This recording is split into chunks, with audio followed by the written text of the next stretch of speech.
سلام، به نینوکوک خوش اومدین. امروز قراره با هم دلمه درست کنیم. کدوها بادمجونا رو پوست میگیریم. داخل بادمجونا کدو، گوجه و فلفل دلمه‌ای رو خالی میکنیم. کدو و بادمجونا رو داخل روغن یکم سرخ میکنیم.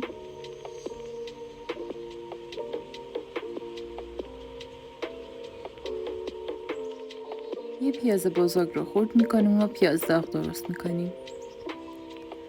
2.5 قاشق غذاخوری رو به گوجه رو تفت میدیم و ادویه ها رو اضافه میکنیم. یکم که تفت خورد برنج شسته شده رو اضافه میکنیم و هم میزنیم.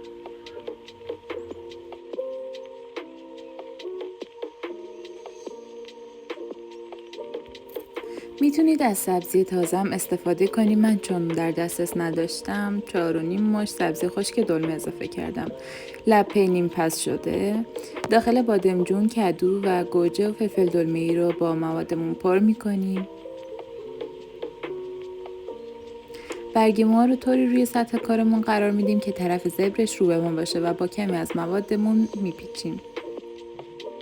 اینجا میتونم بگم در ستایش رنگ ها و اصل کاری سیر و روغن فراوون.